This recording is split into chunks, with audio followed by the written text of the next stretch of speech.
বুটাই এমএলদের লিবারেশনের এমএলএর লড়াই, এটা মাথায় নিয়ে আমাদেরকেও লড়তে হবে, তাহলে দেখবেন এই দিন আমরা ফিরে পাবো।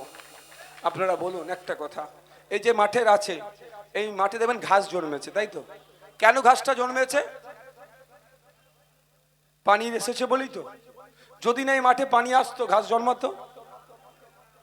আর ঘাস জন্মালেই দেখবেন গরু ছাগলের অত্যাচার হবে, তাই না? ঠান্ডা মাথায় বুঝবেন আমি কি বলছি। গরু ছাগলের অত্যাচার হবে, অত্যাচারের হাত থেকে বন্ধ রাখার জন্য দেখবেন মাঠটা ঘেরা আছে। আমি ধন্যবাদ জানাবো কদমগাছির মিলন সংঘের কর্মকর্তাদের, আমাদেরকে এই মাঠটা দিয়ে তিনারা সহযোগিতা করেছেন। তাহলে কি এনারা ঘিরে রেখেছে যাতে গরু ছাগলের অত্যাচার না হয়। এবার হচ্ছে বলে না, বেড়াতেই ছাগল নাকি আর খেয়ে নেয়, কথা আছে, একটা কথা আছে, আমি ভুলে যাচ্ছি। যাক, হ্যাঁ, বেড়াতেই কাকুর খায়। তো আপনি এখানে বিজেপির হাত থেকে নিজেকে সুরক্ষিত করার জন্য মমতা ব্যানার্জির বেড়াটা দিলেন। মমতা ব্যানার্জি যদি নিজেই বিজেপি হয়ে বসে থাকে, আপনি সুরক্ষিত কিভাবে থাকবেন? কি বলছি বুঝতে পারছেন? তাহলে অতটাও আমার ডিপে যাওয়ার দরকার নাই।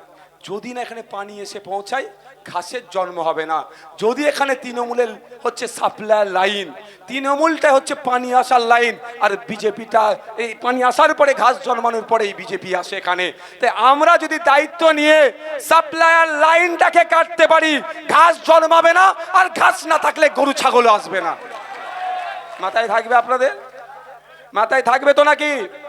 আর এটুকু বলে যায়, যদি বাংলার মানুষ আমাদেরকে আগামী দিনের সরকারে বসায়, 3 থেকে 4টে কথা আমি আপনাদের বলে যাই। প্রথম কথা হচ্ছে, আমরা এই 1,500-এ বিশ্বাসী নয়, আমরা মিনিমাম 15 থেকে 22,000 টাকার কাজ যাতে পাই তার ব্যবস্থা আমরা করে দেব। আমরা সরকারি কর্মচারীদের কেন্দ্রীয় সমাহারের ডিএর ব্যবস্থা করব। আমাদেরকে যদি বাংলার মানুষ এই সরকারের মসনাদে বসায়। 3 নম্বর কথা যেটা হচ্ছে, আপনার ওয়ান ফ্যামিলি ওয়ান জবের ব্যবস্থা আমরা করব। আপনাদেরকে 1,500 টাকা দিচ্ছে, 1 কোটি অ্যাপ্লিকেশন হয়েছে, তার মধ্যে মনে হয় 10,000 মানুষ এখন পেয়েছে। বাকি 9 কোটি, এই 99,90,000 এখনো কোনো গল্প নাই, ও হবেও না। ঠিক ডবল চাকরির যেমন গল্প শুনিয়েছে, তো এটাও গল্প হয়ে গেল। কিন্তু আপনারা বলুন, 1,500 টাকা মানে পার ডে 50 টাকা।